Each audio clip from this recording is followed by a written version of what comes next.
एक ऐसा प्यार जो भाई बहन के रिश्ते की सीमाएं लांघ गया। एक ऐसा जुनून जिसने एक पूरे परिवार को नर्क बना दिया।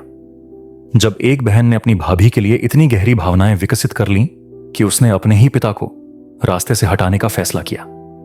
यह कोई साधारण अफेयर या प्रेम कहानी नहीं है। यह एक मानसिक बीमारी, एक घातक ऑब्सेशन और एक सुनियोजित हत्या की कहानी है। दिल्ली के एक सामान्य से दिखने वाले घर में, जहां बाहर से सब कुछ शांत और सुखी लगता था, वहां अंदर एक ऐसा अंधेरा पनप रहा था जिसकी कल्पना भी नहीं की जा सकती। ननद और भाभी का रिश्ता, जो आमतौर पर तकरार और प्यार का मिश्रण होता है, यहां एक विकृत हवस में बदल गया। और इस हवस ने एक मासूम इंसान की जान ली। सुनिए वह पूरी सच्चाई जो एक परिवार को तहस नहस कर। ननद भाभी का हवस देख हो जाएंगे आप पागल। इस भयावह मामले की पूरी कहानी, जिसने न्यायिक प्रणाली और मनोविज्ञान दोनों को चुनौती दे दी। दिल्ली के एक मध्यम वर्गीय इलाके में शर्मा परिवार का घर सुबह से ही सन्नाटे में डूबा था। घर के मुखिया 55 वर्षीय रमेश शर्मा अपने कमरे की चारपाई पर पड़े थे। उनकी गर्दन एक तकिए से लिपटी हुई थी। उनका चेहरा नीला पड़ चुका था, आंखें चौंधिया गई थीं। वह मर चुके थे। जिस तकिए से उनकी गर्दन लिपटी थी वह उनकी अपनी पत्नी सुनीता शर्मा का था।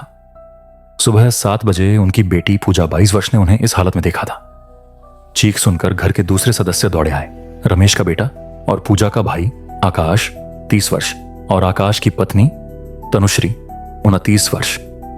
घर में हड़कंप मच गया। आकाश ने तुरंत पुलिस को फोन किया। पुलिस आई, तस्वीरें ली, शव को पोस्टमार्टम के लिए भेजा गया। इंस्पेक्टर विजय सिंह ने सबसे पहले परिवार के सदस्यों से पूछताछ शुरू की। बाहरी दखल का कोई सबूत नहीं था। दरवाजे खिड़कियां अंदर से बंद। यह स्पष्ट था कि हत्या घर के किसी सदस्य ने की थी। सुनीता 50 वर्ष सदमे में थी। वह बार बार कह रही थी, मैंने उन्हें रात को सोते देखा था, सब ठीक था, फिर यह क्या हो गया। लेकिन इंस्पेक्टर की नजर उस तकिए पर थी जो सुनीता का था। सुनीता का बयान था कि रात को वह अपने कमरे में नहीं बल्कि पूजा के कमरे में सोई थी, क्योंकि उसे सिर दर्द था और पूजा ने उसे मालिश की पेशकश की थी। पूजा ने इसकी पुष्टि की, लेकिन इंस्पेक्टर ने एक अजीब बात नोट की। इस दुख के माहौल में भी 2 लोगों के व्यवहार में एक अजीब सी समानता थी। पूजा और तनुश्री दोनों एक दूसरे की तरफ देख रही थी, मानो बिना बोले कुछ कह रही हों, और दोनों की आंखों में डर के साथ साथ एक अजीब सी सावधानी भी थी। पोस्टमार्टम रिपोर्ट आई। रमेश शर्मा की मौत दम घुटने से हुई थी। गर्दन पर निशान बताते थे कि उन्हें जोर से दबाया गया था।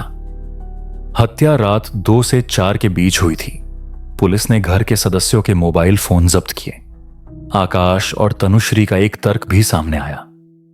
आकाश ने बताया कि पिछले 6 महीने से उसके पिता और उसकी पत्नी तनुश्री के बीच तनाव चल रहा था। रमेश शर्मा तनुश्री पर घर का खर्चा ज्यादा करने और अपने मायके को पैसे भेजने का आरोप लगाते थे।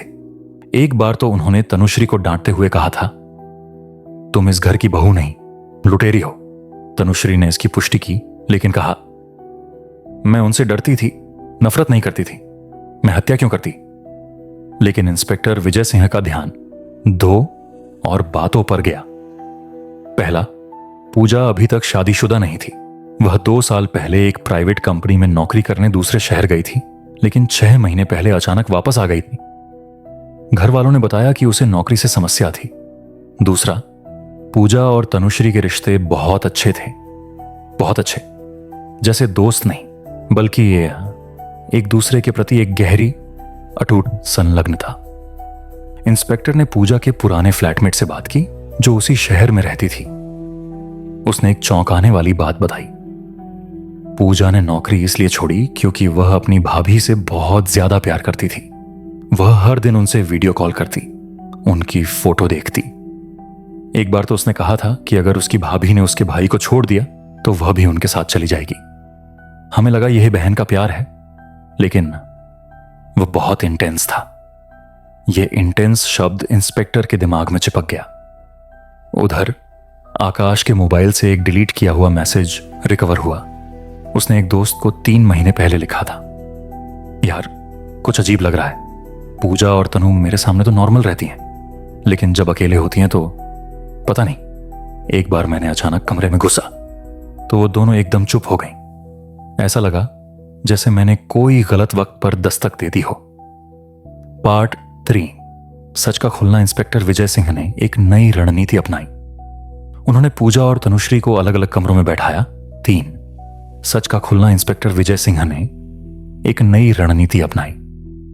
उन्होंने पूजा और तनुश्री को अलग अलग कमरों में बैठाया और उनसे एक ही सवाल पूछे, लेकिन थोड़े अलग अंदाज में। पूजा से पूछा गया, तनुश्री ने तुम्हें कभी बताया कि तुम्हारे पिता उनके साथ गलत व्यवहार करते हैं? पूजा ने तुरंत कहा, हां, वो बहुत परेशान थी। पापा उन्हें हमेशा ताने देते थे। लेकिन जब यही सवाल तनुश्री से पूछा गया तो उन्होंने कहा, नहीं, मैंने पूजा को कभी डिटेल में नहीं बताया, बस इतना कहा कि सास ससुर से तकरार हो जाती है। यहां विरोधाभास था। फिर इंस्पेक्टर ने इसे तनुश्री पर दबाव बनाया। उन्होंने कहा, हमें पता चल गया है कि पूजा तुम्हारे लिए क्या महसूस करती है, और हमें यह भी पता है कि तुम्हारे पति को इस बात का शक था। क्या तुम्हारी ननद के इस प्यार ने तुम्हारी शादी में दरार डाल दी थी? तनुश्री का चेहरा सफेद पड़ गया। वह रोने लगी। उसने कहा, मैं कुछ नहीं जानती, मुझे छोड़ दो। लेकिन इंस्पेक्टर ने उसे नहीं छोड़ा। उन्होंने कहा, तुम्हारे ससुर की हत्या हुई है। अगर तुम सच नहीं बताओगी तो सारा इल्जाम तुम पर आएगा। तुम ही हो जिससे उनकी लड़ाई थी। इस धमकी के बाद तनुश्री ने आखिरकार सच बोलना शुरू किया। पूजा मुझसे बहुत प्यार करती है, उसने फुसफुसाते हुए कहा। लेकर वो प्यार नॉर्मल नहीं था। वह चाहती थी कि हम दोनों साथ रहें, अकेले। वह कहती थी कि आकाश मुझे लायक नहीं है। वह हमेशा मुझे बताती थी कि कैसे मेरी शादी एक गलती थी। जब वह वापस आई तो उसने मुझसे कहा कि हमें एक साथ भाग जाना चाहिए। और तुम्हारे ससुर? इंस्पेक्टर ने पूछा। वो पूजा के बारे में शक करने लगे थे। एक दिन उन्होंने पूजा को मेरे कमरे से निकलते देख लिया था। हम बस बात कर रहे थे, लेकिन उन्होंने गलत मतलब निकाला। उन्होंने पूजा को डांटा, कहा कि वह अपनी बहू को बिगाड़ रही है, कहा कि वह इस घर की इज्जत मिट्टी में मिला देगी। पूजा को बहुत गुस्सा आया। इधर पूजा के कमरे की तलाशी में एक डायरी मिली। उसमें एक पन्ने पर लिखा था, उस राक्षस ने आज तनु को धमकाया। वह कहता है कि वह हमारे प्यार को दुनिया के सामने लाएगा। उसे रोकना होगा, हमेशा के लिए। तनु डर गई है, लेकिन मैं नहीं डरती। मैं हमारे प्यार की रक्षा करूंगी। जो भी हमारे रास्ते में आएगा मैं उसे हटा दूंगी। अब तस्वीर साफ हो रही थी। पुलिस ने पूजा के सामने सारे सबूत रख दिए। तनुश्री का बयान, उसकी डायरी, उसके पुराने दोस्त का बयान। पहले तो पूजा ने सब कुछ झूठ बताया, लेकिन जब इंस्पेक्टर ने कहा तनुश्री ने सब कुछ कबूल कर लिया है, वे कह रही है कि तुमने ही यह सब किया, तुमने ही अपने पिता को मारा, तो पूजा का बचाव टूट गया। वह भड़क उठी। वो झूठ बोल रही है। हमने मिलकर योजना बनाई थी। वो भी चाहती थी कि पापा मर जाएं, क्योंकि पापा उसे परेशान करते थे, और क्योंकि वो भी चाहती थी कि हम आजाद रहें, आकाश से छुटकारा पाएं, हम दोनों साथ रहें। यह एक आधिकारिक स्वीकारोक्ति थी। पूजा ने बताया कि कैसे उस रात जब उसकी मां उसके कमरे में सो रही थी, वह चुपके से बाहर निकली। तनुश्री उसे बाहर इंतजार कर रही थी। दोनों ने रमेश शर्मा के कमरे में जाकर उन पर तकिए से हमला कर दिया। रमेश ने संघर्ष किया, लेकिन दोनों औरतों ने मिलकर उन्हें दबोच लिया। इसके बाद तनुश्री घबरा गई और अपने कमरे में भाग गई। पूजा ने सीन को ऐसे सेट किया जैसे कोई बाहरी घटना नहीं हुई हो। फिर वापस अपने कमरे में आकर मां के बगल में सो गई। तनुश्री ने शुरू में इनकार किया, लेकिन जब पूजा के बयान का सामना किया गया तो वह भी टूट गई। उसने माना कि पूजा ने उसे मनाया था। पूजा ने कहा था कि यही एक रास्ता है उनकी आजादी का, और तनुश्री अपने ससुर के डर और पूजा के जुनूनी प्यार में फंसकर उसकी इस योजना का हिस्सा बन गई थी। आकाश के लिए यह सब सुनना एक सदमे से कम नहीं था। उसकी बहन और उसकी पत्नी दोनों ने मिलकर उसके पिता की हत्या कर दी थी। एक तो वर्जित प्रेम के लिए, दूसरी उस प्रेम और डर के जाल में फंस। पूजा और तनुश्री दोनों को गिरफ्तार कर लिया गया। केस कोर्ट में चला।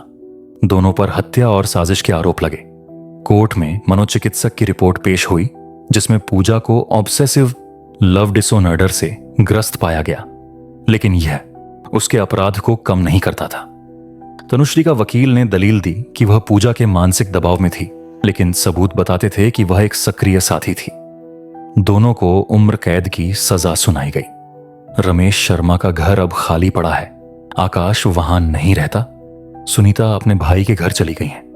एक परिवार जो बाहर से एकदम सामान्य दिखता था, उसके अंदर एक ऐसा जहरीला सच पनप रहा था जिसने न सिर्फ एक जान ली बल्कि एक पूरे खानदान को तबाह कर दिया। यह कहानी प्रेम के उस विकृत रूप की है जो समझ की सीमाओं को लांघकर विनाश की ओर ले जाता है, और यह याद दिलाती है कि कभी कभी सबसे घातक खतरा घर के अंदर सबसे अपने लोगों के बीच से ही पनपता